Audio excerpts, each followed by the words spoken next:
Subsection B, no children, no dogs, no fun.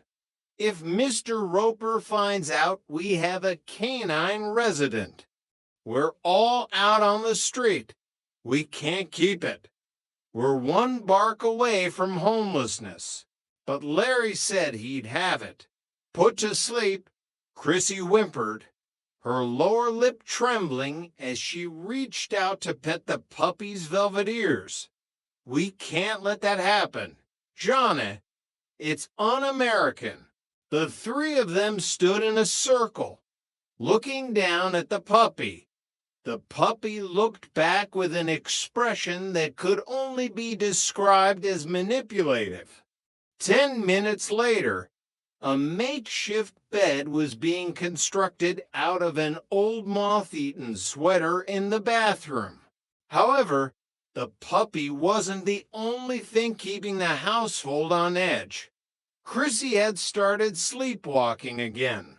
It was a nervous habit that flared up whenever she was under pressure, usually from her boss, a man she described as Christopher Columbus because he spent most of the day exploring the office with his hands. That night, the apartment was shrouded in a heavy silence, broken only by the hum of the refrigerator.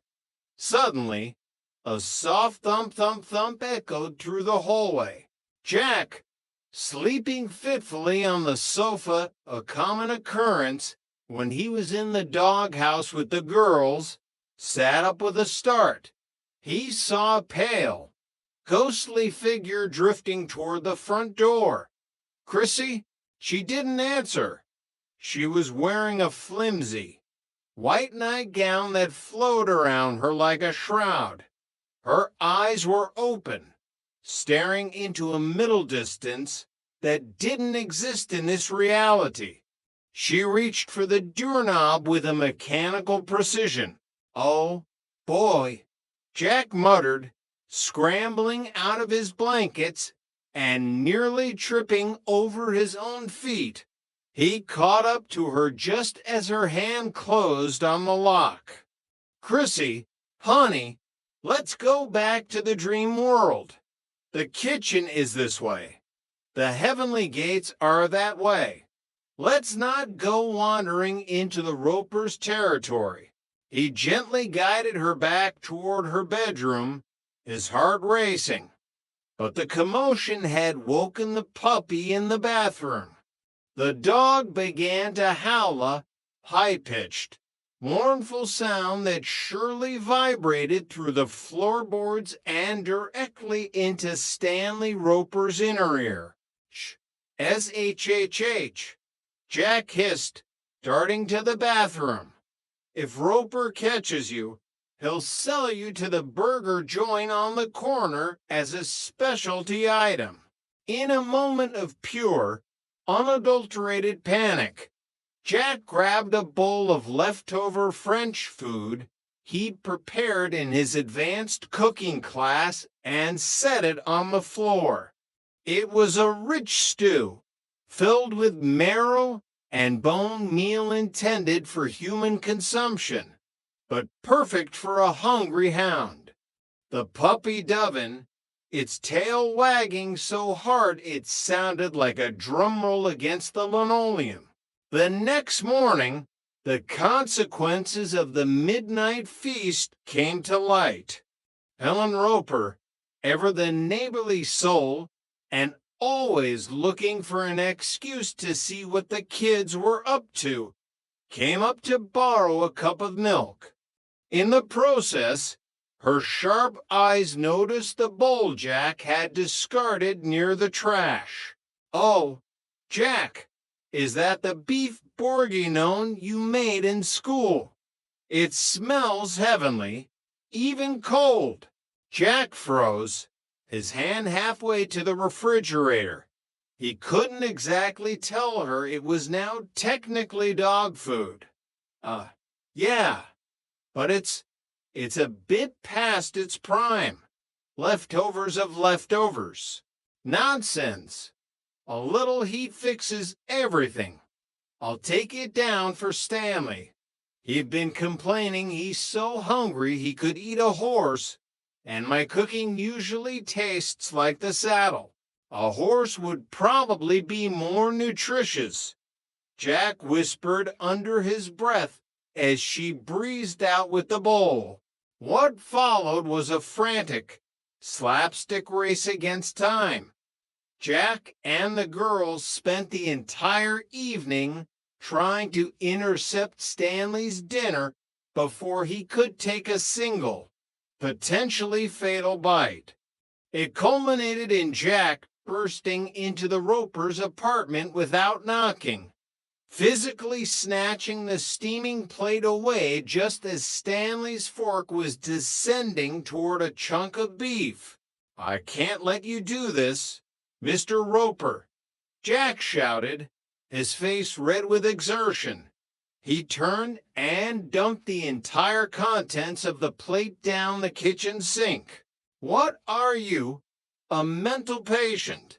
Stanley yelled, staring at his now empty plate in shock. "That was the first decent-looking meal I've had in a week. It was spoiled. I just realized. A massive recall. Salmonella. Botulism. Very, very dangerous for men of your distinguished age." Jack backed out of the room, wiping sweat from his forehead. Ultimately, the puppy found a secret home in the most unlikely of places. Chrissy, in another midnight sleepwalking episode, had carried the dog down and left it on the Ropers' front doorstep. When Helen found it the next morning, she assumed it was a romantic anniversary gift from her usually tight-fisted husband. "Oh, Stanley, it's the most precious anniversary present you've ever given me. I didn't know you had a soul," Helen gushed, cuddling the puppy to her chest. Stanley, confused but sensing a golden opportunity to look like a romantic hero without having to spend a single cent, puffed out his chest and adjusted his glasses. "Yeah, well, I wanted to surprise you, Helen. Just what I always wanted to give you." Chapter 4, The Hero of the Pub and the Steel Plate. The following Saturday, the trio decided they needed a night out. The apartment redecoration project, which mostly consisted of Jeanne pointing at peeling wallpaper and Jack and Chrissy sighing in unison, had hit a depressing standstill. They needed a change of scenery, preferably one that served cold beverages. They headed down to the Regal Beagle, a dim, wood-paneled pub where the beer was served in heavy glass mugs and the atmosphere was thick with the scent of hops and 70s leisure. Jack was in particularly high spirits, fueled by a sense of bravado that usually preceded a disaster. He began lecturing the girls on the unavoidable physical superiority of the male gender. "It's just science, Jeanne," Jack said, leaning back in his chair and taking a long sip of his beer. "Men are the protectors, the hewers of wood, the slayers of dragons, while you women were spending centuries learning how to apply eyeliner and bake sofas. We were out wrestling saber-toothed tigers and inventing the wheel. Is that why you screamed like a little girl and jumped on a chair when you saw that tiny spider in the bathtub this morning?" Jeanne asked, her voice flat. "That was a tactical alert," Jack countered, not missing a beat. "I was checking the ceiling for more intruders. It's called situational awareness.